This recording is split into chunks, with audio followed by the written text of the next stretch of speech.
기초단체장과 기초의원의 정당 공천제 폐지가 지역 정치권의 관심사로 떠올랐습니다. 박근혜 당선인의 대선 공약으로 어느 때보다 실현 가능성은 높지만 국회 통과 여부는 미지수입니다. 폭설이 내린 영남 알프스 일대에서 호랑이 발자국을 봤다는 제보가 잇따르고 있습니다. 발자국의 정체를 추적해봤습니다. 전국의 창업 박람회를 돌며 고수익을 미끼로 투자자를 모아 수백억 원을 챙긴 일당이 검거됐습니다. 적어도 박람회에 유치하는 업체라 하면 어느 정도 국가에서 공신력을 가지고 소자본으로 창업을 꿈꾸던 서민들이 피해를 입었습니다. 새 차로 교환해주겠다고 속여 외제차 10여 대를 받아 팔아넘긴 외제차 딜러가 경찰에 붙잡혔습니다. 자신의 고객들을 범행 대상으로 삼았습니다. 한파로 전력 수급에 비상이 걸린 가운데 정전 대비 훈련이 오늘 울산에서도 실시됐습니다.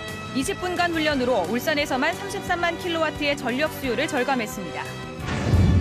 석정호 침몰 사고의 마지막 실종자로 추정되는 시신이 인양됐습니다. 울산노동지청은 원하청 업체 임직원과 법인을 산업안전보건법 위반 혐의로 입건했습니다. 현대자동차의 정규직 신규 채용에 사내하청 근로자의 80%인 5천여 명이 지원한 것으로 나타났습니다. 올해부터 반려동물 등록제가 시행된 가운데 올 하반기부터 반려견을 등록하지 않으면 최고 40만 원의 과태료를 물게 됩니다. 꿈의 무대에 서기 위해 될 때까지를 외치는 마이 리틀 히어로가 개봉했습니다. 이번 주말 볼만한 영화를 시네마 산책에서 소개합니다. 여러분 안녕하십니까? 1월 10일 목요일 UBC 프라임 뉴스입니다. 기초단체장과 기초의원의 정당 공천제 폐지가 새해 지역 정치권의 관심사로 떠올랐습니다. 박근혜 당선인의 대선 공약인데다 지역 출신 정가윤 의원도 관련 법안을 발의하기로 해 더욱 힘이 실리고 있습니다. 이영남 기자입니다. 지난 1995년과 2006년부터 각각 도입된 기초단체장과 기초의원에 대한 정당 공천제. 박근혜 당선인이 지난해 11월 중앙 정치권의 간섭을 막기 위해 이 같은 공천제를 폐지하겠다고 공약하면서 폐지 가능성이 높아졌습니다. 기초단체가 중앙 정치의 간섭과 통제에서 벗어나 실질적으로 주민 생활에 밀착된 지방 정치를 펼치도록 돕겠습니다. 친박계 사선인 정가윤 의원도 이 같은 내용의 법률 개정안을 발의할 예정입니다. 대선에서 정당 공천 폐지를 약속했는 만큼 기초단체장과 기초의원 정당 공천 폐지 법안을 대표 발의를 준비하고 있습니다. 울산기초의원협의회는 공천제 폐지에 찬성 입장을 밝혔고 대다수 기초단체장도 찬성하고 있습니다. 분권화 시대에서는 지방 자치의 어떤 정치를 해야 된다는 차원에서 정당 공천제가 폐지되는 것이 타당하지 않느냐 이렇게 생각을 합니다. 하지만 정당 공천제가 폐지돼 내년 지방선거부터 도입될지는 여전히 미지수입니다. 그동안 중앙 정치권의 반대에 부딪혀 번번이 무산된 적이 있기 때문입니다. 특히 국회의원들이 자치단체장 공천이라는 기득권을 쉽게 내놓지 않는다는 게 가장 큰 걸림돌이 되고 있습니다. 국민들의 정치 쇄신 요구 속에 기초단체장 등의 공천권 폐지는 대선 공약을 거쳐 국회로 넘겨진 가운데 법안의 통과 여부가 주목됩니다. UBC 뉴스 이영남입니다. 최근 폭설이 내린 영남 알프스 일대에서 호랑이 꽃으로 보이는 맹수 발자국을 보았다는 제보가 잇따르고 있습니다. 과연 정체는 무엇일까요? 서영만 기자입니다.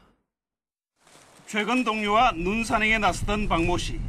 사람의 발길이 닿지 않는 능선을 따라 오르다 생전 처음 본 동물 발자국을 발견했습니다. 어른 손바닥 가까운 크기에 발굽이 없는 것으로 보아 덩치 큰 육식동물인 것으로 직감했습니다. 이처럼 이 일대는 고라니나 노루처럼 산짐승들의 발자국도 곳곳에 산재해 있어 육식동물들이 충분히 서식할 수 있는 환경임을 말해주고 있습니다. 최근 고산 지역에서 이 같은 발자국이 자주 목격되면서 심지어 산아래 일부 주민들은 호랑이가 살고 있는 것으로 믿기까지 하고 있습니다. 얼마 전에 오리 자식이 있다고 그래 얘기하더라고요. 호랑이가 간이산에 있다. 나물도들 가지고 범을 봤어요. 범을 확 지나가는 걸 확 봤답니다. 하지만 전문가들은 오래전에 호랑이 멸종이 확인된 만큼 같은 고양이과인 사귈 가능성이 높은 것으로 보고 있습니다. 살건 최대 1m까지 크는 우리나라 야생 먹이사슬의 최상층부의 육식동물. 환경부의 최근 조사에서 울산 인근 사자평 등 고산 지역에서 서식이 확인된 바 있으며 경주 토암산 일대에서 목격되기도 했습니다. 올 울산이나 양산 쪽으로 해서 신불산이나 이쪽으로는 사기 서식을 계속 하고 있습니다. 호랑이는 아니지만 사격 시 멸종 위기인 만큼 안정적인 서식 환경을 위해 지정 등산로를 이용하는 등의 각별한 보호 노력이 필요한 것으로 보입니다. UBC 뉴스 서인호. 전력 경보가 발령된 상황을 가정한 대규모 훈련이 오늘 울산에서도 실시됐습니다. 훈련이 진행된 20분 동안 관공서와 호텔의 불은 꺼지고 아파트의 승강기도 멈춰섰습니다. 김익형 기자입니다. 정전에 대비한 위기 대응 훈련을 알리는 안내 방송이 계속 흘러나옵니다. 잠시 후 10시부터 청산의 단전을 실시할 예정이오니 오전 10시가 되자 사무실 불과 컴퓨터가 모조리 꺼집니다. 같은 시각 현대자동차와 SK에너지 등 지역 기업체들도 일제히 절전 운동에 동참했습니다. 정유공정 특성상 공장 가동을 중단할 수는 없으나 불필요한 전등, 소등, 난방 온도 조절 등 일상생활에서 실천할 수 있는 절전 활동에 적극 동참하고 있습니다. 시내 한 호텔은 온통 암흑천지로 변했습니다. 로비도, 사무실도, 주차장도 비상구를 제외하고는 모든 불을 꺼버렸습니다. 고객이 지금 내려오시고 괜찮기 때문에 엘리베이터하고 요거는 최소한 조명만 내놓고 나머지는 다 껐습니다. 중구의 한 아파트에서는 실제로 전력을 끊고 승강기 구조와 비상발전기 가동 훈련을 실시했습니다. 보편적으로 우리 아파트에는 비상발전기가 있기 때문에 당황하지 마시고 신고를 해주시면 안전하게 구조하게 되겠습니다. 전력거래소는 지난해 6월에 이어 두 번째로 실시된 이번 훈련을 통해 울산에서는 33만 킬로와트의 전력 수요를 줄여 5천만 원가량을 절감했다고 밝혔습니다. 원전이 잇따라 멈춰선 데다 한파까지 겹쳐 올겨울 전력 위기에 대한 우려가 높은 만큼 절전 문화가 정착돼야 할 것으로 보입니다.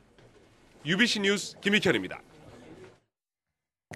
요즘 외제차 타는 분들 많은데요. 이런 딜러도 있으니 조심하셔야겠습니다. 타고 있는 외제차를 새 차로 바꿔주겠다며 차를 넘겨받은 뒤 팔아넘긴 딜러가 경찰에 붙잡혔습니다. 뻔한 거짓말에 속은 피해자들은 자신의 차를 돌려받기가 어렵다고 합니다. 조인호 기자입니다. 지난해 외제차 딜러를 통해 6천만 원짜리 신형 외제차를 구입한 34살 송모 씨. 그런데 10달도 안 돼 이 딜러로부터 솔깃한 제안을 받았습니다.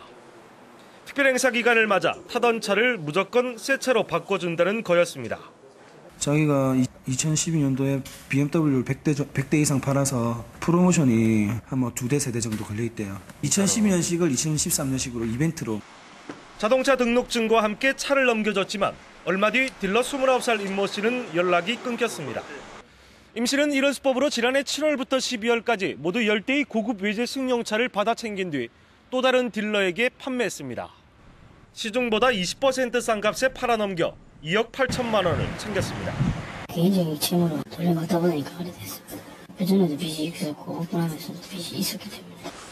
임 씨는 붙잡혔지만 한번 남의 손에 넘어간 차량을 되돌려받기란 쉽지 않습니다. 임 씨가 피해자들의 인감과 자동차 등록증을 받아 적법한 거래를 한 만큼 현 차량 소유주에게 반환 청구권을 행사할 수 없기 때문입니다. 민사관계입니다. 그거는. 저희들 행사관계에서는 그걸 작물로 보지 않습니다. 등록증하고 그다음에 그 인감증 행사하고 그다음에 또 차량 원부에도 깨끗합니다. 그러면은 매매상에서는 그걸 매입을 해도 아무 상관이 없습니다. 경찰은 외제차 딜러 임 씨에 대해 사기 혐의로 구속영장을 신청했으며 피해자들은 별도로 민사소송을 준비하고 있습니다. UBC 뉴스 조인호입니다.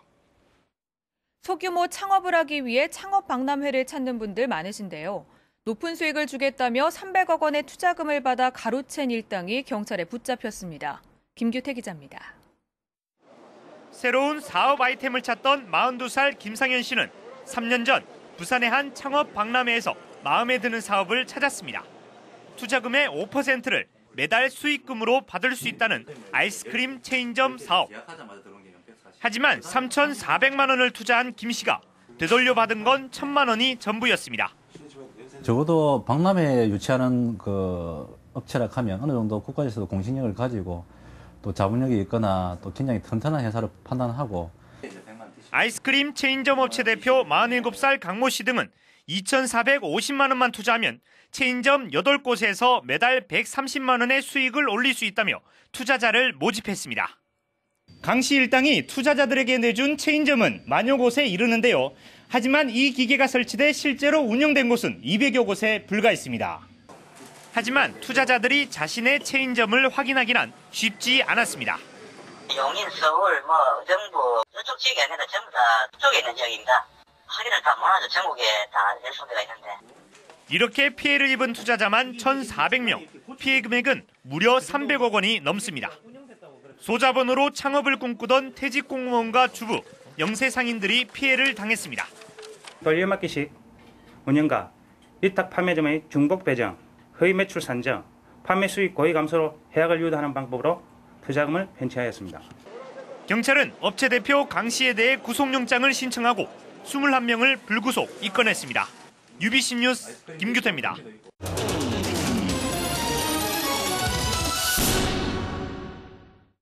석정호 침몰 사고의 마지막 실종자인 장기호 씨의 시신이 인양됐습니다. 울산 해경은 오늘 아침 8시 20분쯤 사고 지점에서 동쪽으로 800m가량 떨어진 해상에서 32살 장기호 씨의 시신을 인양했다고 밝혔습니다. 해경은 실종자 9명 모두 숨진 채 발견됨에 따라 한 달간 이어진 수색 작업을 끝내기로 했습니다. 한편 울산 고용노동시청은 12명의 사망 실종자가 발생한 석정호 침몰 사고와 관련해 공사 원하청업체 임직원 3명과 6개 법인 모두를 산업안전보건법 위반 혐의로 입건했습니다. UBC 울산 방송이 단독 보도한 초등학교 방과 후 교사의 성추행 논란과 관련해 경찰이 수사를 확대하고 있습니다. 경찰은 성적 수치심을 느꼈는지 여부 등에 대해서 피해 학생과 면담하는 한편 피해 학생 할머니 등 참고인을 불러 조사하고 있습니다. 경찰은 또 혐의를 부인하고 있는 해당 교사를 소환해 조사할 예정입니다.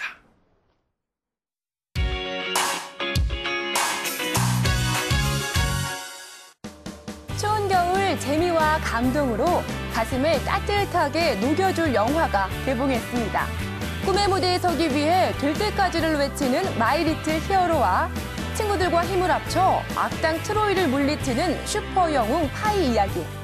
기상천외한 캐릭터로 큰 웃음을 선사하는 박수건달입니다. 허세와 속물근성으로 똘똘 뭉친 음악감독 유일한.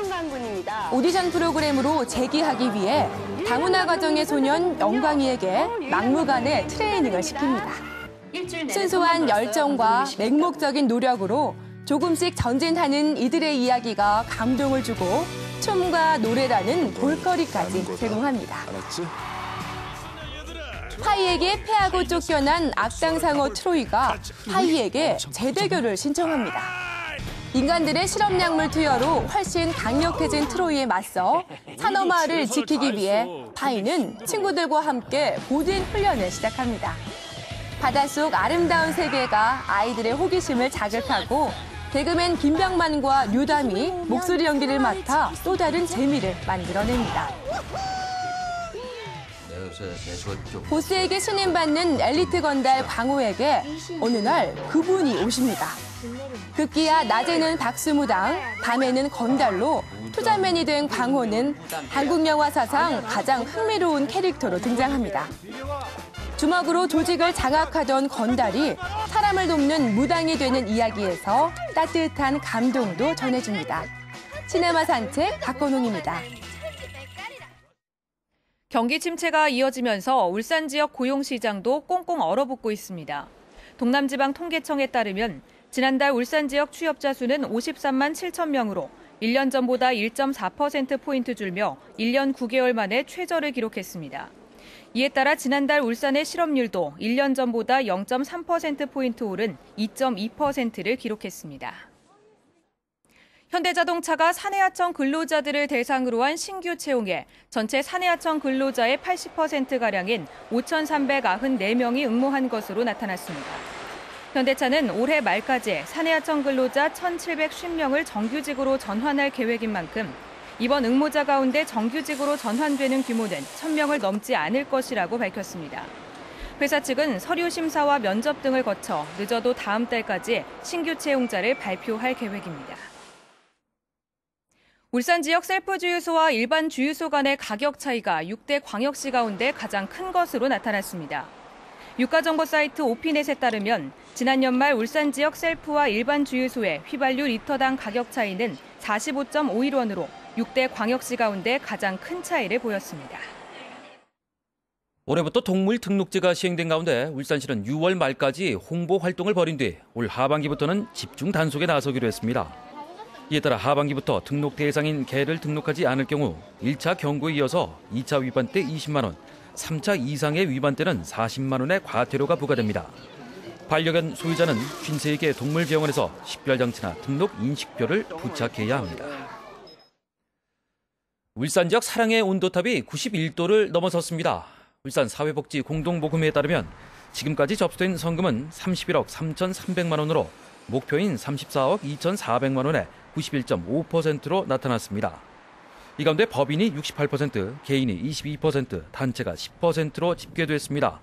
공동모금회는 이달 말까지 목표액이 채워질 것으로 전망했습니다. 2017년까지 130억 원을 들여서 중구 병영 일대를 한글마을로 조성한다는 계획에 따라 울산발전연구원이 타당성 조사 용역에 착수했습니다. 울산발전연구원은 이에 따라 4월 말까지 외솔기념관과 병영성 일대에 한글 어학당과 한글 시범거리, 그리고 게스트하우스 등을 갖춘 한글마을 설립의 필요성과 경제성 등을 검토할 방침입니다. 중구청은 이번 용역 결과를 토대로 국비를 확보하게 되면 내년부터 본격적인 사업에 들어갈 방침입니다. 울산시가 지난해 지방세 정기 세무조사와 탈루 은닉세원 조사를 통해 모두 51억 6천만 원을 추징했습니다. 울산시는 토지를 취득할 때 산업단지 감면을 받았다가 반면 조건인 3년 동안 공장을 신축하지 않아 추징되는 등 상당수 기업들이 경기 불황과 장부상 착오로 추징됐다고 설명했습니다. 파행 운영을 빚고 있는 울산신항 컨테이너 터미널 사태가 운영법인과 위탁업체 간의 법적 다툼으로 이어질 전망입니다. 운영법인인 울산동방 아이포트는 위탁업체인 동방이 통상적 운영기간인 50년을 무시하고 5년 만에 사업을 포기해 상당한 타격을 입게 됐다며 소송을 검토하고 있습니다. 하지만 근본적인 문제 해결을 위해서는 울산신항 컨테이너 운임을 낮추고 항로를 확대하는 등 항만 세일즈 활동이 절실하다는 지적입니다. 법원이 부도 처리된 중견 플랜트 기업 대봉 아크로텍에 대해 기업 회생 절차 개시 결정을 내렸습니다. 이에 따라 장봉식 대표이사가 채무자 관리인으로 선임됐으며 회생 채권과 회생 담보권 조사에 이어 오는 3월 25일 첫 관계인 집회가 열릴 예정입니다. 진보신당 연대회의 선거 후보자들은 오늘 울산에서 기자회견을 갖고 법원은 철담 농성장 철거 강제 집행을 중단하고 현대차가 대법원 판결을 이행할 수 있도록 조치할 것을 촉구했습니다. 진보신당 김현우, 이용길, 금민 등 3명의 후보들은 울산을 시작으로 전국 순회 유세를 벌인 뒤 오는 28일부터 다음 달 1일까지 투표를 벌여서 대표를 선출할 계획입니다. 울산 항만공사는 오늘 한국백혈병 어린이재단에 소아암 어린이 치료비 1,670만 원을 전달했습니다. 이 성금은 직원들이 매달 10,000원씩 기부하면 공사도 동일한 금액을 기부하는 방식으로 모은 것입니다. 울산대학교 물리학과 재갈 소용시가 오존층 파괴의 주범인 프레온 가스를 대체할 수 있는 냉각 기술 개발에 나섭니다. 지난해 교가부의 우수 연구 지원 사업에서 1위를 차지한 재갈씨는 한국과학창의재단의 지원을 받아서 오는 6월까지 6개월간 자기장을 이용해 물질의 온도를 조절할 수 있는 냉각 기술 개발에 나서며 중간 평가가 좋으면 1년 동안 연구를 계속합니다.